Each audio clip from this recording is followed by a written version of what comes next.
Let's return now to our top story. 13 Israeli women and children will be released today, the first of 50 hostages to be freed over the next 4 days by Hamas. Joining me now is hostage negotiator and author of Order Out of Chaos, Scott Walker. Scott, good to see you. Thank you so much for joining us. How do you see this playing out? Take us through the stages and the method to do this. Well, it's taken a huge effort to get to this point here. We saw there was a slight delay, which is quite usual and normal in hostage and kidnap scenarios, because we've got an agreement, it's not the same as the safe release and recovery. And so over today and the next couple of days, it's really hoped that the process, the time spent in negotiating and ironing out all the practicalities, the sequencing, the logistics pays off. And certainly this first tranche of hostages coming out, if they can come out safely, be met by the Red Cross and over the border to Israel, it will open up the pathway for more hostages to be released. Is a deal fraught with danger because it really relies on both sides to basically to trust each other, not to fire? I mean, how difficult and precarious is this? It doesn't get much more dangerous or precarious as this.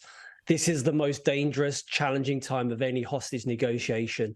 This is the time when things can go wrong.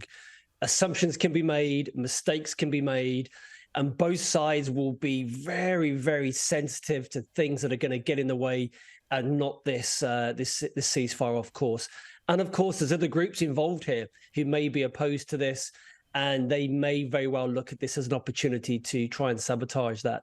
So until the hostages are back, it's not over yet. After the release of the initial 50 hostages, it still leaves, I believe, about 190 hostages stuck in Gaza. Are you hopeful they too will be released soon, or is Hamas going to want to keep a portion of them for leverage?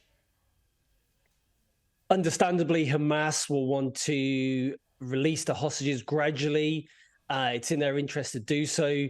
But I think the next week is absolutely key.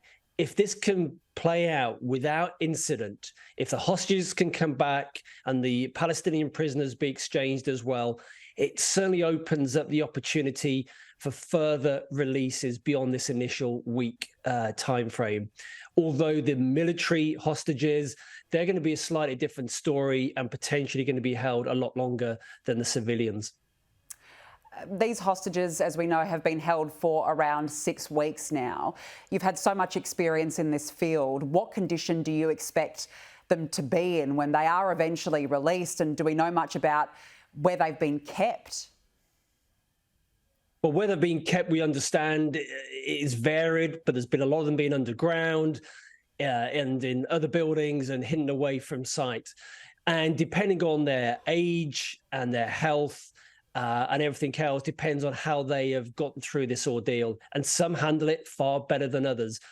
But it's in the hostage taker's interest to look after, to a point, the welfare and the well-being of the hostages. So they need to feed them and water them, give them some medical treatment and look after them as much as possible, because it's in their interest to do so. Scott Walker, appreciate your time. Thank you so much for joining us again this morning.